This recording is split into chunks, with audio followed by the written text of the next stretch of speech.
Unified 911, anong matutulong namin sa'yo? Anya ti maitulong mi ken kahapon. Anong may tatabang ko sa imo? Unsay akong ikatabang nimo? Mini makadabang na misal ka no? Sa anumang wika o dialekto, may tulong na darating sa iyo.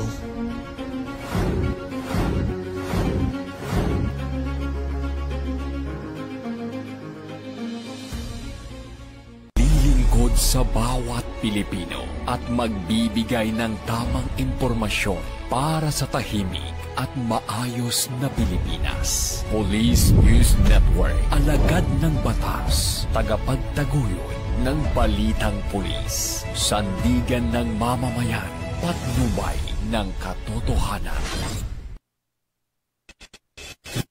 Kampo Krame, maghahatid ng pinakahuling kaganapan at nagbabagang balita. Ito ang PNN Police News Network.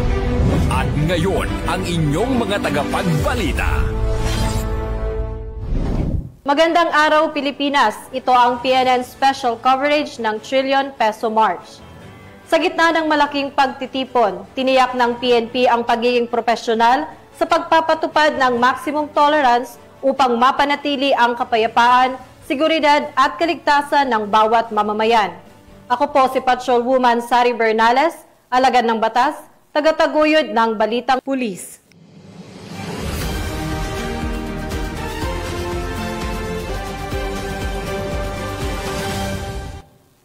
Unahin natin ang naging paghahanda at mahalagang pahayag bago ang pagtitipon.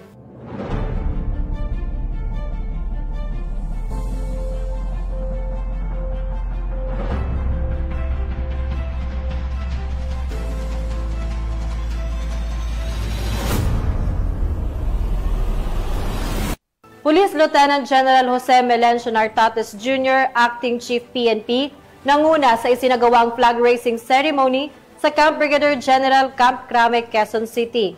Isinagawa ngayong Lunes ang regular na Monday flag raising ceremony sa Camp Brigadier General Rafael T. Crame sa pangunguna ni Acting Chief PNP, Police Lieutenant General Jose Melencio Nartates Jr. Sa kanyang mensahe, ipinaabot ni Police Lieutenant General Nartates Jr. ang taos-pusong pasasalamat sa buong hanay ng kapulisan sa kanilang masigasig na pagbabantay at pagpapanatili ng kaayusan at seguridad, lalo na sa mga isinagawang rally at kilos protesta sa mga nakaraang araw. Binigyang diin din niya ang kahalagahan ng bagong inilunsad na Unified 911 System na layong mas mapabilis at mapag-isa ang emergency response services sa buong bansa.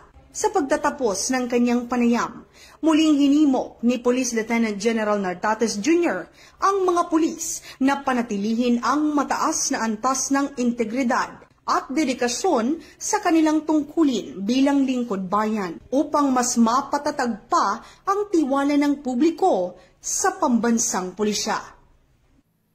I extend my heartfelt congratulations to our personnel for your recent accomplishments and for keeping our community safe, especially the way you all handled the protest rallies across the country, showing maximum tolerance while ensuring public safety. Noong nakaraang linggo ay inilunsad din natin ang Unified 911 System kasama ng ating DILG. Noon, kailangan pang kabisaduhin ang iba't ibang numero para sa iba't ibang klaseng serbisyo. Ngayon, isang numero na lang ang kailangan. Kailangan natin tandaan, isang numero na lang, 911. Simple, malinaw at mabilis. Hinihimo ko ang lahat na sama-sama nating matagumpay at sistemang ito at gamitin nating upang lubos at mapag-igi ang ating serbisyo. As we move forward, I urge all of you to continue performing your duties with dedication and professionalism.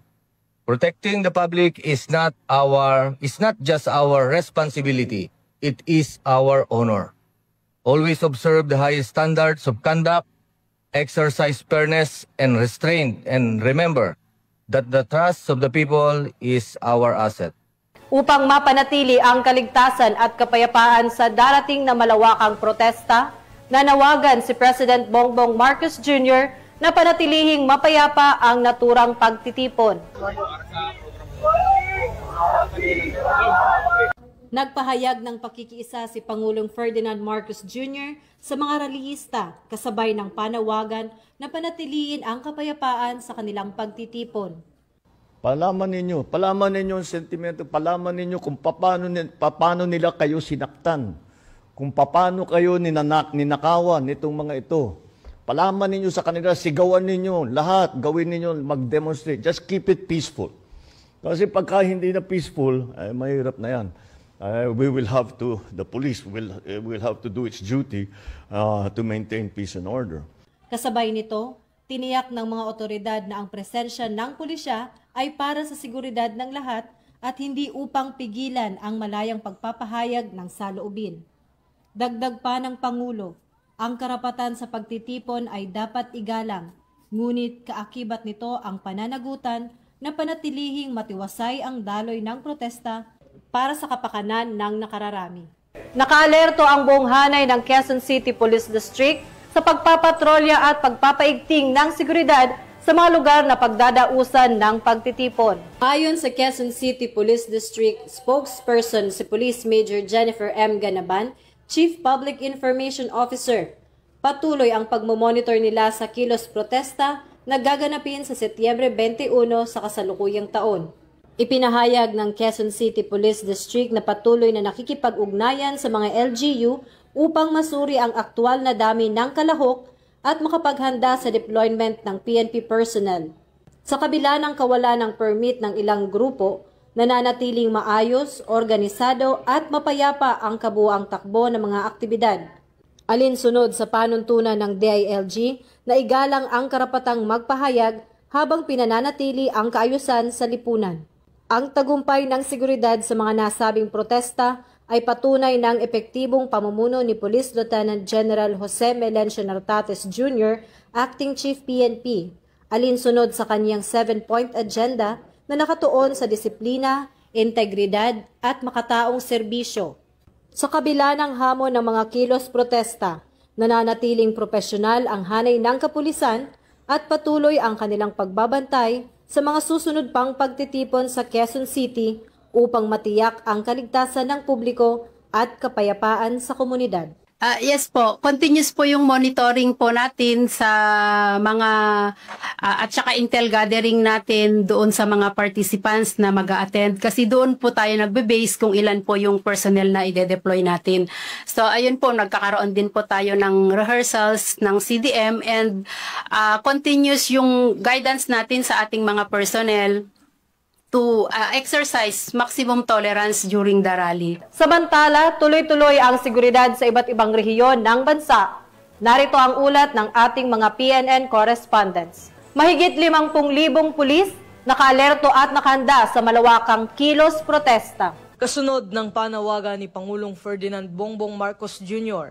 para sa ligtas at maayos na pagpapahayag ng saloobin ng publiko, nakahanda ang Philippine National Police na magpakalat ng 50,335 na tauhan sa buong bansa upang itiyakin ang seguridad at kaayusan sa nakatakdang kilos protesta sa darating na September 21, 2025. Ayon kay Acting Chief PNP, Police Lieutenant General Jose Melencio Nartates Jr., pangunahing tungkulin ng kapulisan na protektahan ang buhay at ari-arian ng lahat habang iginagalang ang karapatan ng mamamayan na magpahayag sa mapayapang paraan.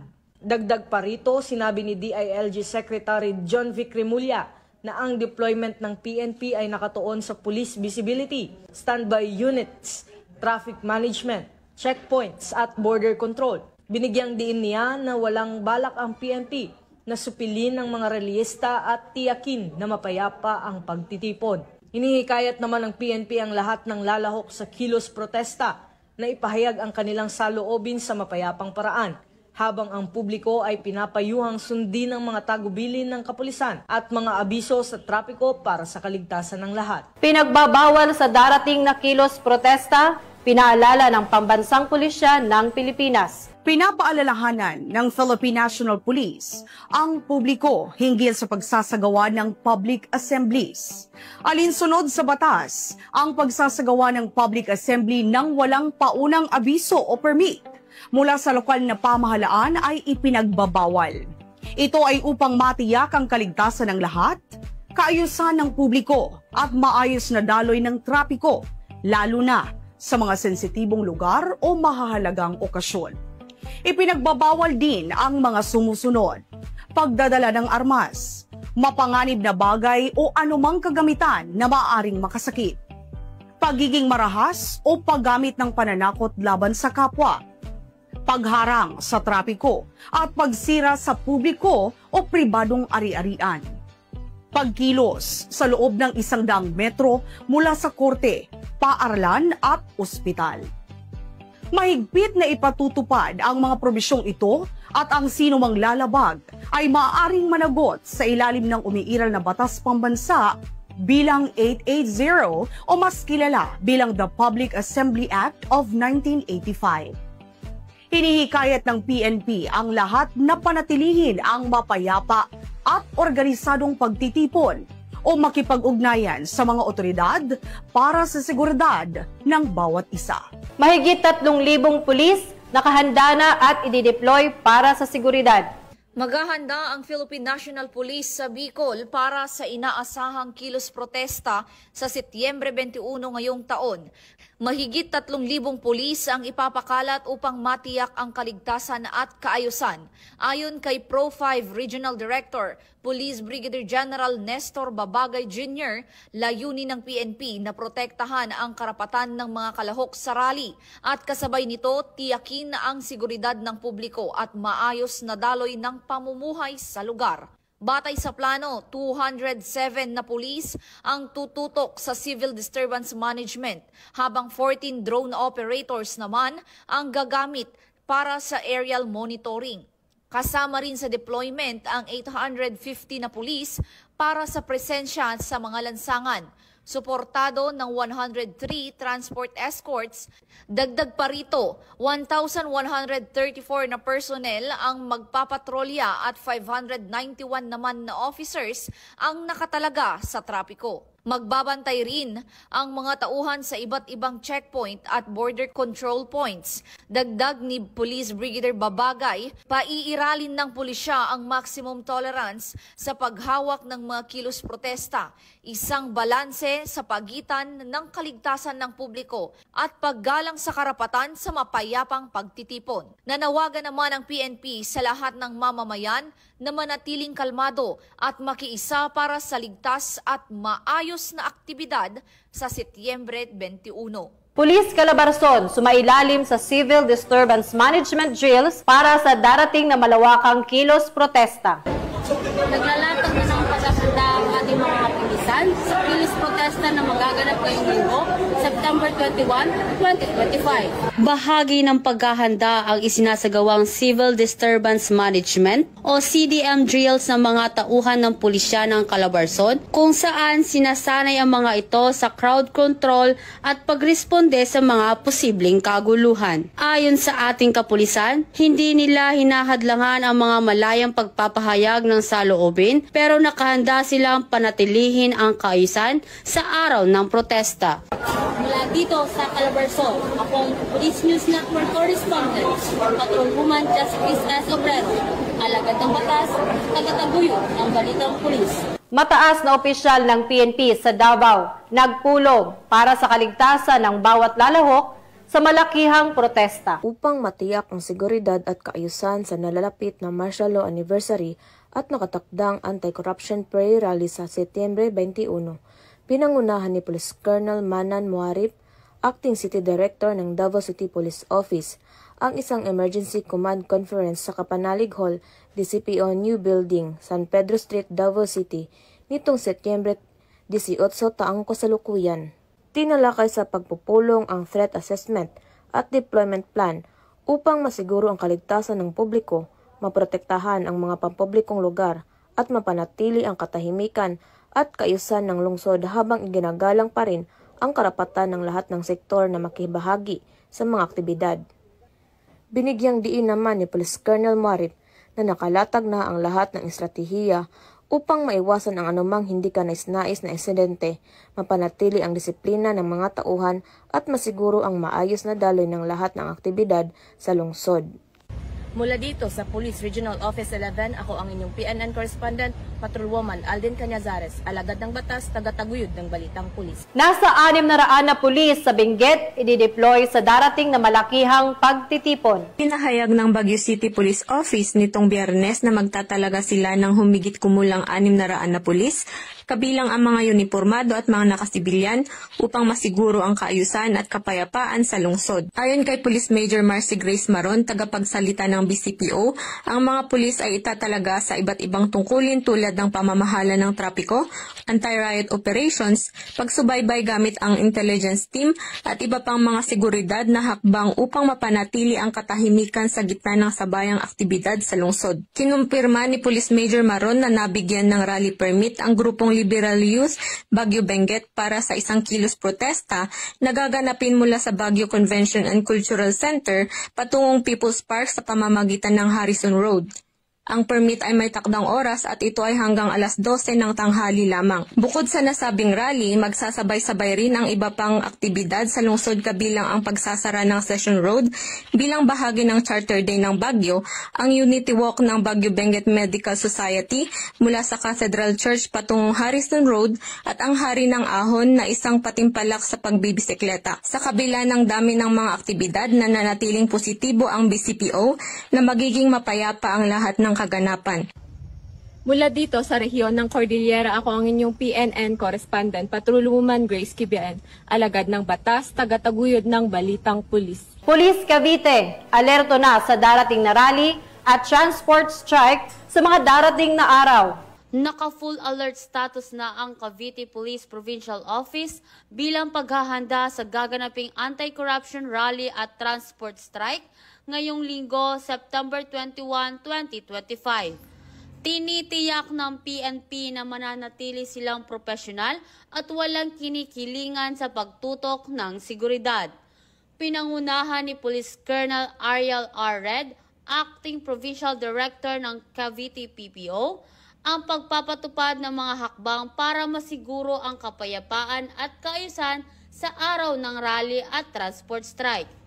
Itinaas na sa full alert ang lahat ng pwersa ng Cavite PNP, kabilang sa mga ipatutupad na hakbang ang pagmomobilisa ng 27 police vehicles na magsisilbing libreng sakay para sa mga maaapektuhan ng tigil pasada.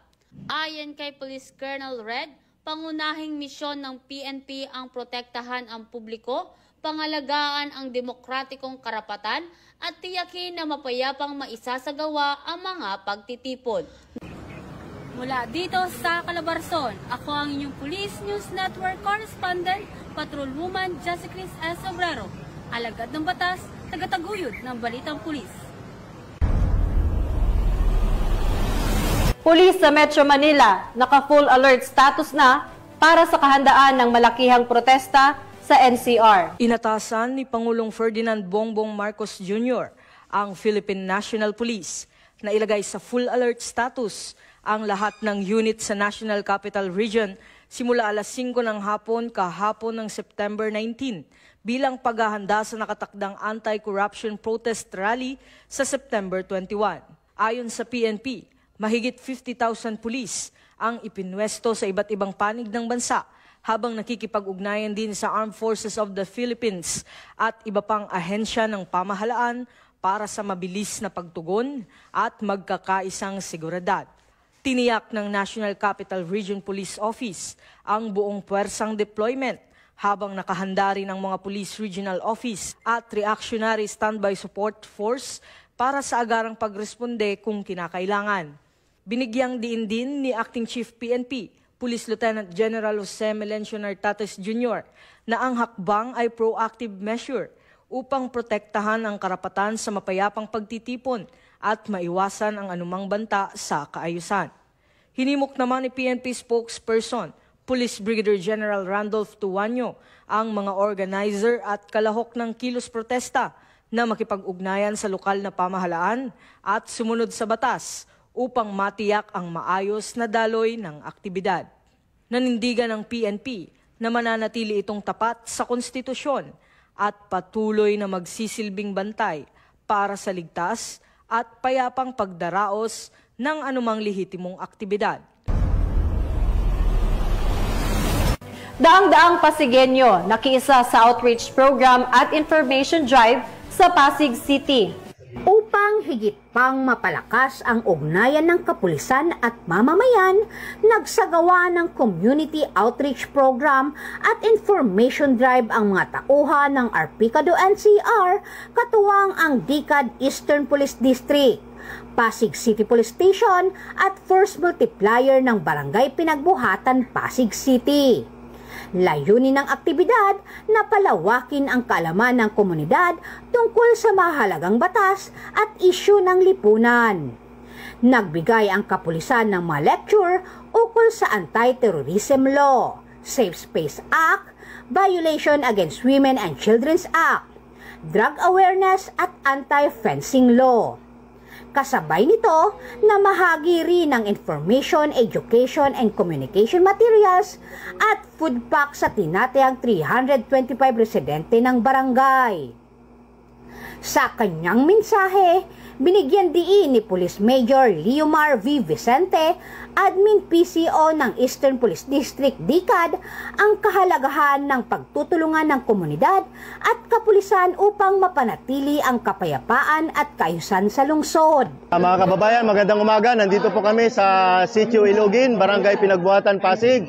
At makita nyo naman sa ating likuran, nandito yung mga residente ng Barangay Pinagbuhatan. At tayo ay may community engagement, no? Tayo ay kasalukuyang nagbibigay ng awareness lecture para sa ating mga kababayan tungkol sa BAUSI, anti-bastos law, anti-illegal drugs, terrorism, at mga lecture na pwede na lang pakinabangan para hindi sila maging biktima o kaya maging violator ng batas, no? So maganda itong activity na to kasi dito natin nakakausap ang mga komunidad at mabigyan natin sila ng kaalaman tungkol sa mga batas na dapat nilang isaalang-alang, no? Ang mga ganitong activity ay nakapagbibigay ng magandang epekto sa komunidad para maging lalong peaceful ang ating nasasakupan. Nagpahayag din ng pasasalamat si Kagawad Archie Lucas sa mga kapulisan at iba pang ahensya na naging katuwang sa nasabing programa. Nagpapasalamat po kami sa pamumuno ng aming Kapitan Robin Salandanan. Nagpapasalamat po kami sa Arpicado at dahil napili kami na isa sa benepisyaro ng inyong programa. Gayun din po sa mga kapulisan natin sa Pasig at sa mga Force Multiplier at sa mga tumulong po dito na maging maayos at maging maganda po yung ating programa.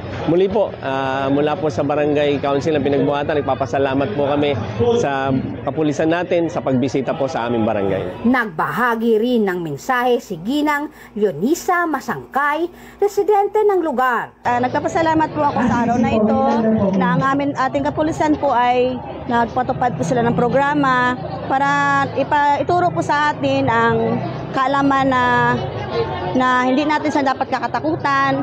Sila po yung ating partner, kakampi sa buhay. Ang dapat natin katakutan po ay ang mga masamang tao.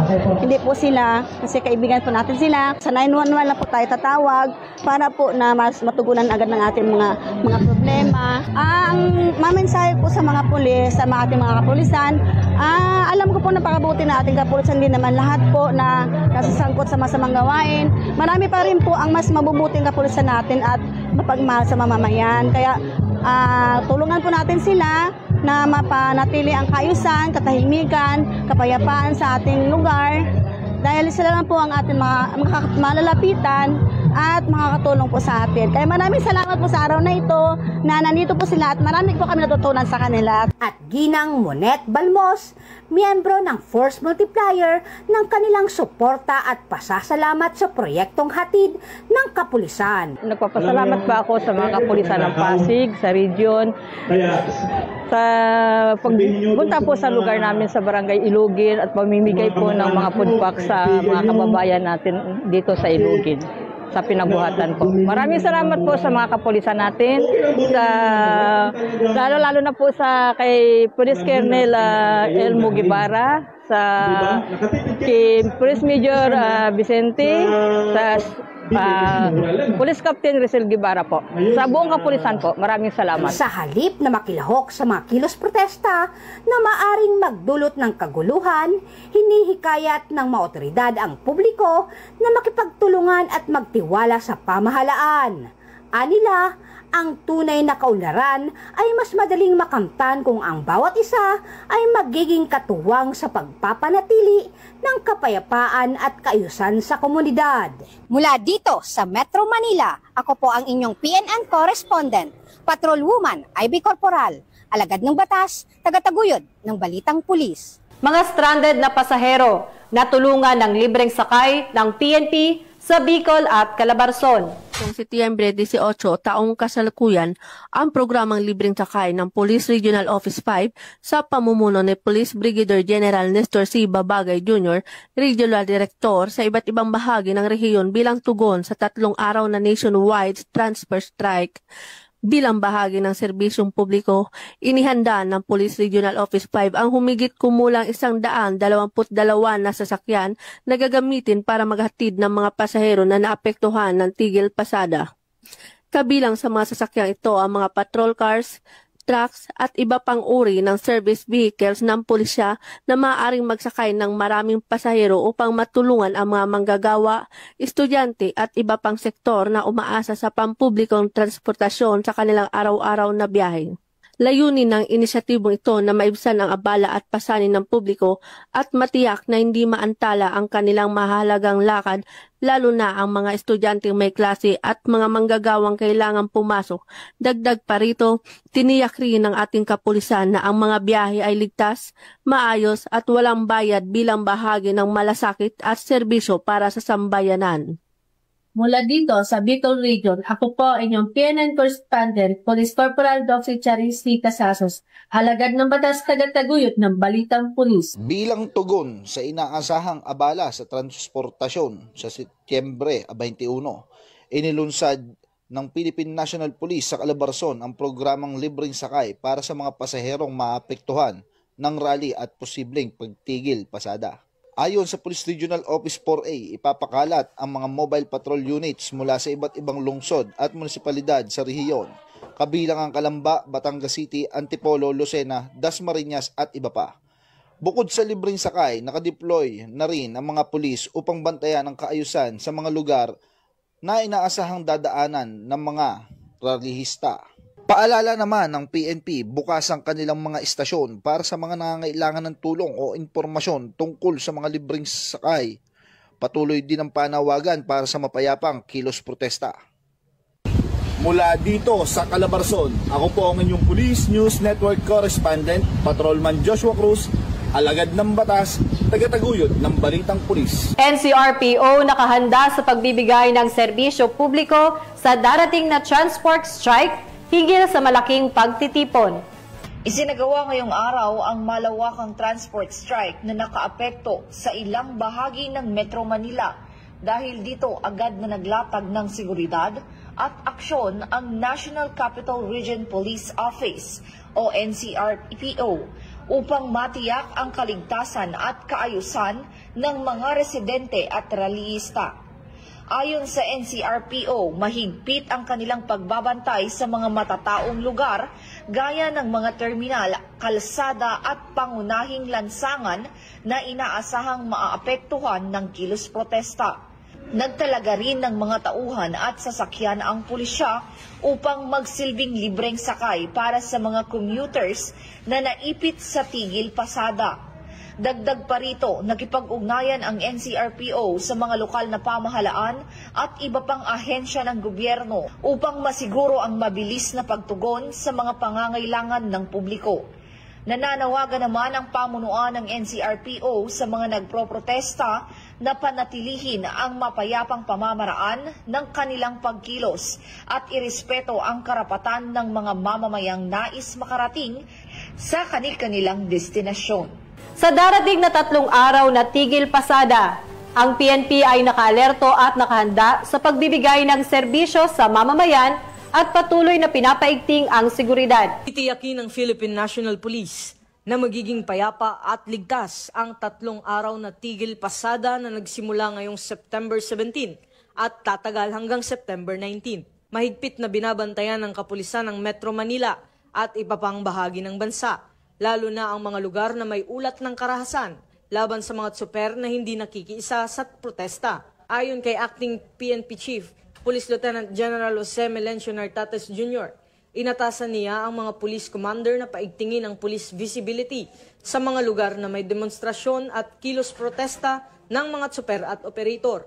Bukod dito, iniutos ni Police Lieutenant General Nartates ang pakikipag-ugnayan ng mga police commander sa mga lokal na pamahalaan para sa mabilis na pagpapakalat ng police mobility assets na maaaring tumulong sa mga commuter na ma-stranded dahil sa tigil pasada. Tinitiyak naman ng PNP na handa ang kanilang hanay na magbigay ng seguridad at tulong sa publiko upang mapanatili ang kapayapaan at kaayusan sa kalsada. Information drive sa mamamayan, hatid ng Regional Police Community Affairs and Development Unit 4A. Bilang bahagi ng mas pinaigting na pakikipag-ugnayan ng pulisya sa mamamayan, matagumpay na naisagawa ng Regional Police Community Affairs and Development Unit 4A sa pamumuno ni Police Colonel Mildred E. Patam ang isang outreach program at information awareness drive sa Sitio Buntog, Barangay Canlubang, Calamba City, Laguna. Sa pakikipagtulungan ng Napolcom Calabarzon, ARCAD Proper A, Calamba Component City Police Station, RMFB Corao at Nariag, matagumpay na naibigay ang libreng legal consultation, libreng eyeglasses, libreng medical consultation at libreng lugaw para sa mga senior citizen ng nasabing lugar. Bukod pa dyan, nakatanggap din ng food packs at loaf bread ang mga benepisyaryo. Kasabay ng nasabing aktibidad, isinagawa rin ang pamamahagi ng impormasyon hinggil sa crime prevention, rape awareness at Violence Against Women and Their Children Act na naglalayong magbigay kaalaman at dagdag proteksyon. Lubos ang pasasalamat ng mga dumalo sa mga serbisyong handog ng kapulisan, katuwang ang iba't ibang ahensya. Maraming salamat sa kapulisan na nagbigay ng panahon para kami ay magkaroon ng katahimikan at kaalaman sa batas na hindi namin nalalaman. Maraming salamat po sa inyong lahat. Umaga nga po pala sa inyong lahat. Maraming salamat po sa mga kapulisan na muli pong bumalik sa amin. Okay, sunod po itong row po dito. Pila po tayo. At kami po ay na naman po ng pagkakataon na magkaroon ng mga senyor ng salamin. Kaya kami po ay lubos na nagpapasalamat po sa grupo po ng mga pumunta ritong mga kapulisan. Salamat po sa inyo. Ang ganitong mga gawain ay nagbibigay ng tiwala ng mamamayan sa kapulisan at nakakatulong sa pagbibigay ng serbisyong may malasakit para sa komunidad. Mula dito sa Sitio Buntog, Barangay Canlubang, Calamba City, Laguna, ako ang inyong Police News Network Correspondent, Patrol Woman Priscel May T. Urbano, alagad ng batas, tagataguyod ng Balitang Pulis. Police Lieutenant General Jose Melencio Nartates Jr., ang Acting Chief PNP, ay personal na nag-inspeksyon ng mga lugar sa Manila para masiguro ang kahandaan ng kapulisan sa darating na malawakang protesta. Tiniyak ng Philippine National Police ang buong kahandaan para sa nakatakdang anti-corruption rally bukas, September 21, alinsunod sa direktiba ni Pangulong Ferdinand Bongbong Marcos Jr. na protektahan ang kaligtasan ng publiko at igalang ang karapatan sa mapayapang pagtitipon. Personal na ininspeksyon ngayong Sabado ni Acting Chief PNP Police Lieutenant General Jose Melencio Nartates Jr. ang mga pangunahing lugar sa Metro Manila upang masiguro ang ganap na koordinisasyon ng mga tauhan at plano. Kabilang sa kanyang mga pinuntahan ng MMDA Command Center kung saan tinalakay ang mga plano sa trapiko upang mapanatiling maayos ang daloy ng mga kalsada at ang DILG Unified 911 System Office na magsisilbing sentrong command at signal center para sa mabilis na tugon ng pulisya, bumbero at medical teams. Nag-ikot din si Police Lieutenant General Nartate sa mga istasyon ng pulisya, tren at mga lugar ng pagtitipon tulad na lamang ng Mendiola, EDSA Shrine at People Power Monument, kung saan nagbigay siya ng paalala sa mga pulis na nakadeploy at tiniyak ang seguridad ng mga pasahero at venue ng kilos protesta. Iginiit ng Philippine National Police ang panawagan sa pakikiisa ng mga kalahok at ng publiko upang masiguro ang isang ligtas, maayos at mapayapang rally. Patuloy na nakaalerto ang lahat ng unit at minomonitor ng mabuti ang sitwasyon habang inuuna ang kaligtasan ng publiko at pinapangalagaan ang karapatan ng bawat mamamayan. Sa lahat ng pagkakataon, ang PNP ay nananatiling katuwang ng sambayanang Pilipino, tagapagtaguyod ng kapayapaan, katiwasayan at kaligtasan. At ito ang PNN Special Coverage ng Trillion Peso March. Ako po si Patrolwoman Sari Bernales. Maraming salamat at magandang araw, Pilipinas.